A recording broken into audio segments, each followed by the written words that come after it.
Bine v-am găsit, bine v-am regăsit, dragilor din Zodia Taur.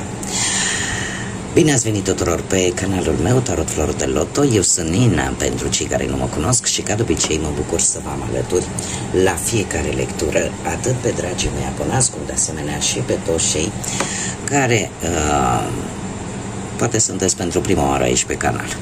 Azi voi face o lectură atemporală fără limită de timp, o lectură pe care voi să o puteți urmări oricând doriți sau atunci când apare în viața voastră.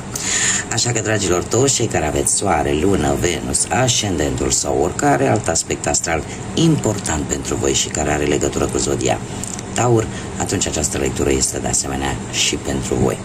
Desigur, dragilor, ca de fiecare dată, vă readuc aminte că voi sunteți cei care vă decideți viitorul prin acțiunile și deciziile voastre. Este o lectură generală, așa că vă rog de suflet să luați decât acele mesaje care rezonează cu voi, iar restul lăsați-le să zboare în univers, pentru că sigur sunt pentru alte energii care într-o mai mică sau mai mare măsură au o legătură cu Zodia Taur.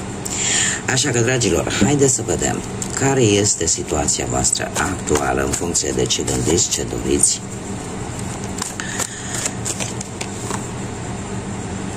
Da, avem deja o carte.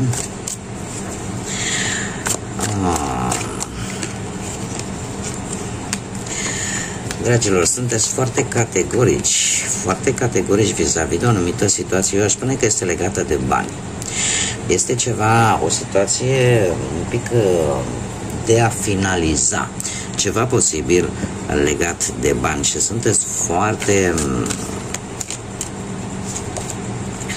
eu aș zice că sunteți foarte deciși, foarte disciplinați așa, foarte autoritari. Dar în același timp avem și un echilibru, ceva legat de starea voastră de spirit. Starea voastră de spirit se pare că este una un pic mai echilibrată. Și asta poate și din cauza faptului că în acest moment sunteți singurele. Sau poate pur și simplu ați luat așa o mică pauză, tocmai pentru că simțiți nevoia de un echilibru. Poate că unii dintre voi în acest moment acordă relației un pic mai multă atenție și vor un anumit echilibru în relația voastră. Aș putea zice că asta nu înseamnă că veți renunța la ceva ce necesită multe informații. Eu aș spune că sunt anumite lucruri neștiute care se vor afla. Dacă nu s-au aflat, în perioada imediat următoare se vor afla. Și voi îl veți descoperi mare atenție, citind, analizând, căutând aceste informații. Ca și cum ai zice, băi, uite, caut una și de fapt căutând în amănunțime ceva anume, veți descoperi lucruri mai importante decât v-ați fi așteptat voi. Da? E un moment tare bun ca lucruri importante pentru voi și care, cum am mai spus, posibil să aibă legătură ori cu banii, ori cu partea profesională, în mare parte, nu e obligatoriu, dar în mare parte, și care pentru voi să fie un câștig. Cumva, eu aș zice că vă poate ajuta. Vă poate ajuta și vă poate aduce o schimbare foarte importantă în viața voastră. O schimbare foarte importantă către bine. Da? Și foarte pozitivă. E cumva, parcă așa trebuie să se întâmple. E un pic și de karma aici. Haideți să vedem ce ne spune tarotul. Ce vine pentru dragii mei din Taur în următoarea perioadă de când voi urmăriți această lectură. Să vedem și începem, desigur, începem cu viața profesională.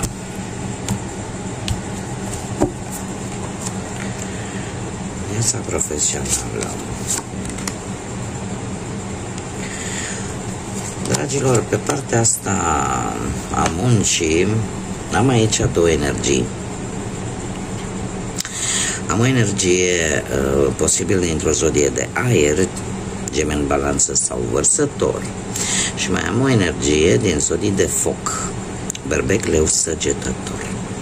Acum, foarte interesant este că sunt două energii care aparent vor același lucru și pe care voi le cunoașteți. Asta ca să terminăm cu faza asta, cu energiile. Una este într-adevăr o energie foarte, foarte severă, cu o gândire foarte independentă și care nu prea pleacă urechile așa la, cum să spun eu, la emoții, vai, nu. Aparent dă aparența unei persoane reci, care are niște dialoguri foarte directe. Posibil asta în mare, cu cea cu zodiile de aer, dar haideți să o luăm cu începutul. Voi ați avut o perioadă în care cumva v-ați simțit amenințați de către cineva, care cumva ori v-a vrut postul, ori a vrut afacerea pe care o aveați voi și ați reușit cumva totuși să mergeți înainte. De ce? Pentru că v-ați impus și pentru că ați avut acea bază solidă și toate chestiunile astea nu v-au putut afecta la momentul respectiv. În prezent, că aici este problema, aici apare această energie de aer, în prezent totuși e posibil ori să aveți un șef mai dur, așa, mai inflexibil, ori să aveți un inamic foarte puternic sau un rival vis-a-vis de cei care poate aveți propria voastră afacere și aveți un rival. Încercați, cel puțin în prezent, dacă vă regăsiți, să nu reacționați exagerat, să vă folosiți mult mai mult rațiunea, logica și să nu vă lăsați purtați de anumite impulsuri. Știți cum e când taurul vede roșu? Da? Pentru că este un personaj care e posibil să aibă putere. Să aibă putere și poate nu neapărat o face atitudinea asta foarte rece, foarte dură. Poate că nu neapărat o face numai cu voi.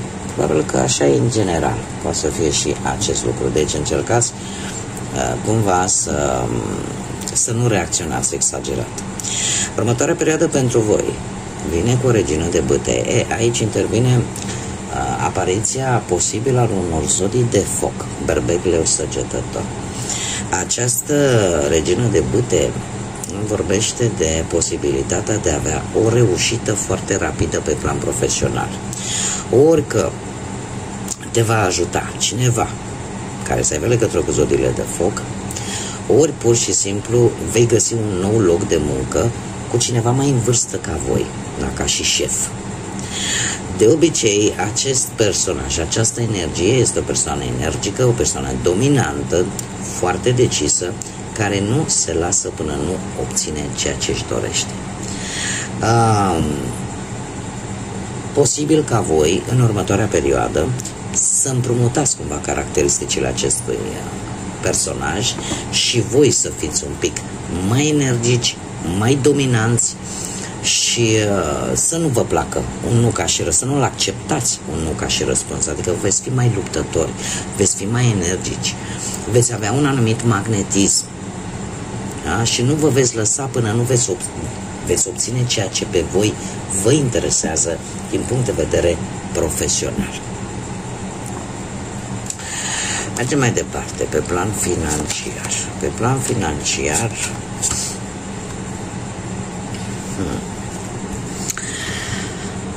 foarte interesant, da, deja e al doilea 7 care mi-apare aici. Asta îmi spune, fac o mică paranteză vis-a-vis de acest număr 7. Vorbește totuși de înțelepciune. Folosiți-vă înțelepciunea în perioada imediat următoare. Încercați să evaluați dintr-o poziție mai înțeleaptă anumite situații din viața voastră, să le gândiți un pic mai profund. De asemenea, este o perioadă în care spiritualitatea și simțul de observație este foarte accentuat. Chiar puteți avea parte de o creștere atât la nivel spiritual cât și de anumite binecuvântări. Revenind la partea financiară, voi ați avut un început destul de promițător în ceea ce privește banii. Cu ceva timp în urmă s-au rezolvat anumite situații, au crescut un pic și câștigurile, sau pur și simplu ai avut o idee tare bună care să ți-a adus un câștig în plus de bănuți. În prezent, acum vă frământă ceva. Vă frământă și nu e neapărat, e o cauză externă cumva, aveți o teamă, aveți o frică, vă trec tot felul de gânduri negative și de multe ori sunteți tentați să cheltuiți banii pe jocuri de noroc. Încercați să nu o faceți. Nu e asta soluția. Pentru că puteți rezolva o anumită situație financiară sub o altă formă, cu ajutorul altor persoane, nu neapărat lăsându-vă purtați de către hazard, pentru că nu e momentul cel mai propice. Mare atenție, de ce? Pentru că în următoarea perioadă avem un 7 de... Tocmai de aceea se spune, domne, începi să vezi lucrurile cu mai multă înțelepciune.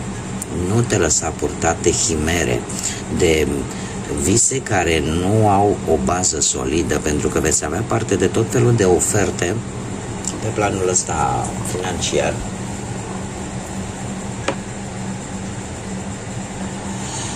Îmi cer scuze, mai îmi sună și mie cât o alarmă că mai trebuie să iau și o tratament.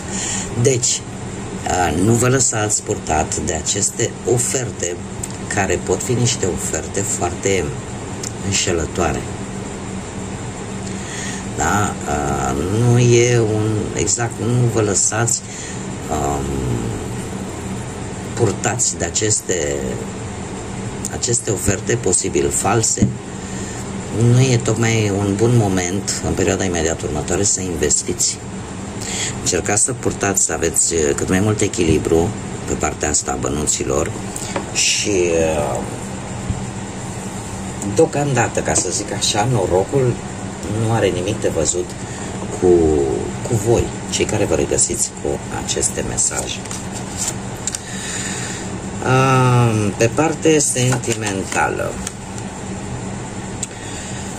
Partea sentimentală,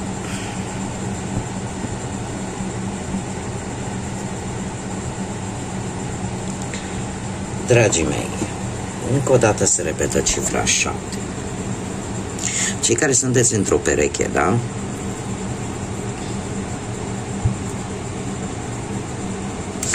Nu știu ce relații puteți avea, dar am aici zodia vărsător, poate rezonează cu careva. Cu ceva timp în urmă s-au întâmplat lucruri în relația voastră, lucruri nu tocmai plăcute.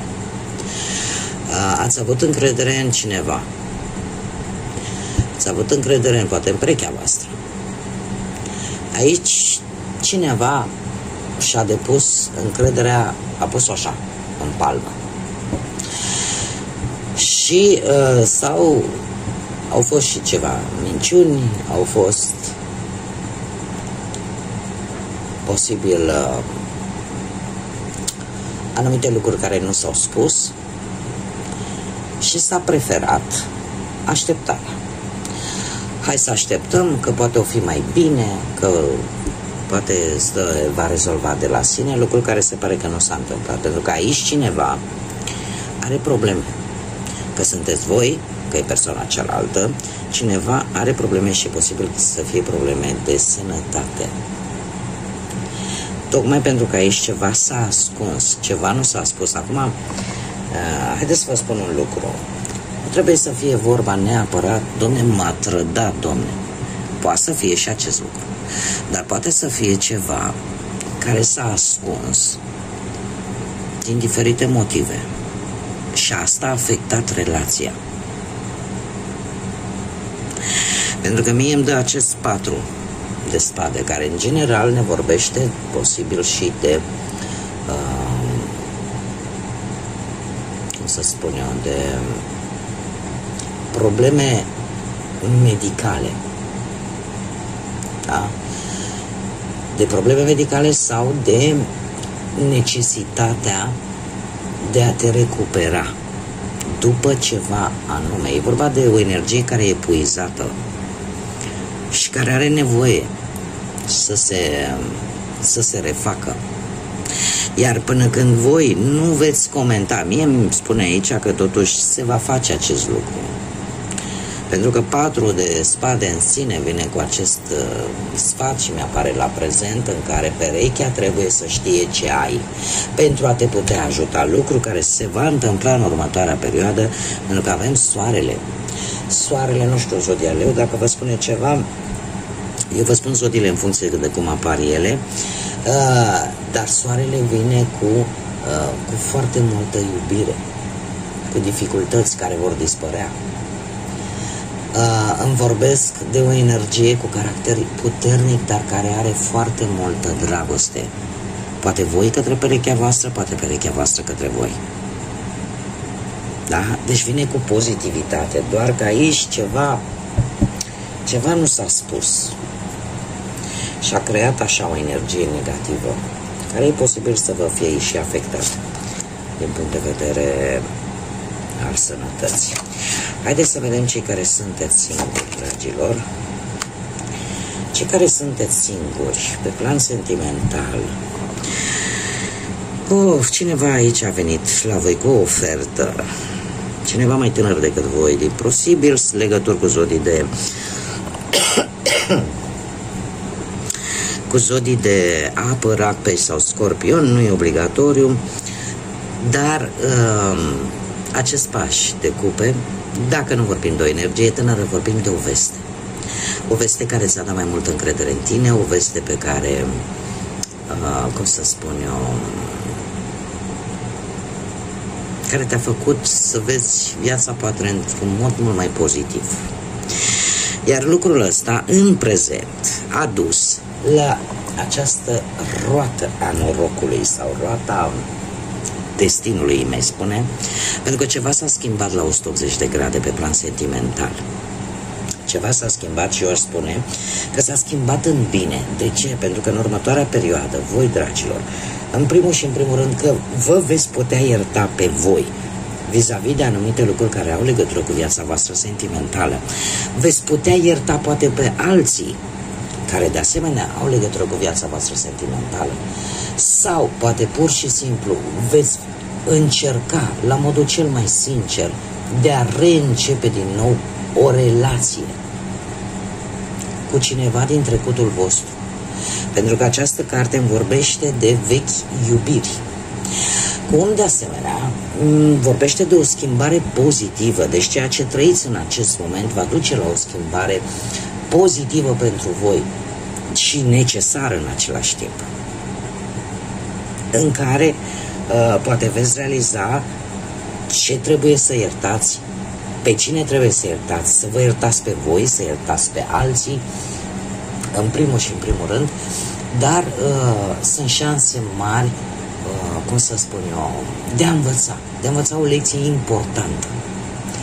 Și mare atenție că e posibil să primiți un apel important care are legătură cu viața voastră sentimentală. Haideți să vedem și o situație ascunsă. O situație necunoscută, de care voi nu știți, dragilor din Taur, și care va veni în perioada imediat următoare. O situație necunoscută. Care este această situație? Aveți steaua ghidării. Chiar și în întuneric sunt anumite semne care luminează și care îți pot arăta calea. Așa că fiți atenți la semne, dragilor, la semnale care pot veni în viața voastră, că vin prin intermediul viselor, că vin prin intermediul numerelor, că vin prin întâmplări stranii, aparent. Încercați să fiți atenți, pentru că fiecare lucru care vi se întâmplă capătă un sens în momentul în care ești atent la el, la acel detaliu, la acele numere care se repetă, la acele persoane poate cu care te întâlnești, inopinant așa, la ceea ce ți se încearcă să ți se transmită, poate, cum am mai spus, prin intermediul viselor. Pentru că cum am mai spus, cum bine spune și acest mesaj, chiar și în întuneric sunt semnale de lumină care să-ți arate calea.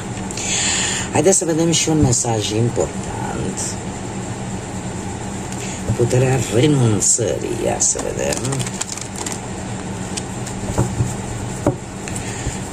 ce mesaj am pentru dragii mei din Taur.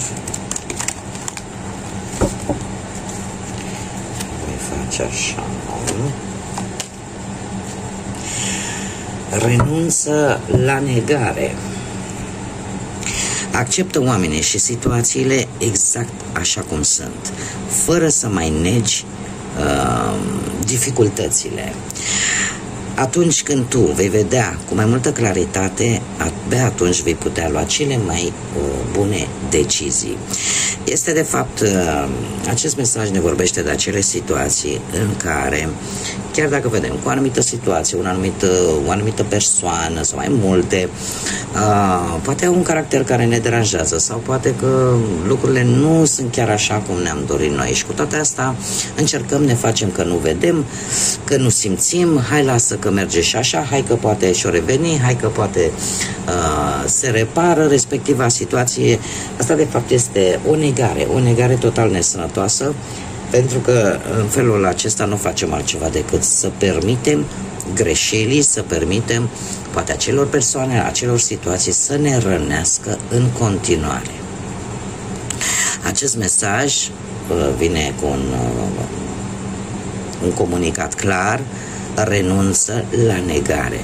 Asta nu înseamnă că dacă punem, știți, copiii mici, când sunt mici, ei pun mânuțele la ochi și consideră că dacă ei nu ne văd pe noi, înseamnă că sunt ascunși și că restul lumii nu îi poate vede. Cam așa se întâmplă. Și cu unii dintre voi, poate, care încercați să puneți mâna la ochi și vă faceți că nu vedeți, nu că nu vedeți, vă faceți că nu vedeți. Atunci când, de fapt, înfrunți respectiva situație în față și îți dai seama, dom'le, la asta, stai puțin, că aici nu e bine. Aici trebuie schimbat ceva. Nu pot să mă fac că nu văd o veșnicie. Dacă niciodată nu-i târziu să fac schimbări. Abia atunci vei vedea cu mai multă claritate, de fapt, cam cum stă situația sau cum este respectiva persoană și abia atunci vei putea lua cele mai bune decizii. Bun, dragilor, cam atât am avut pentru voi în această lectură.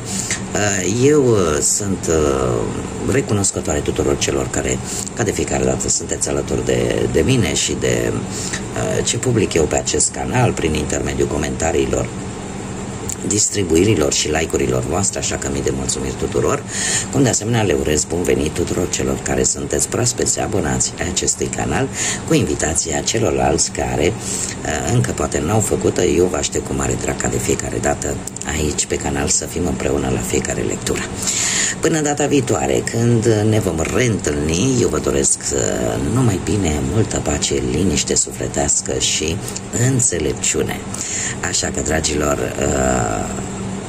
până la următoarea lectură, multă energie pozitivă și, desigur, să fiți iubiți!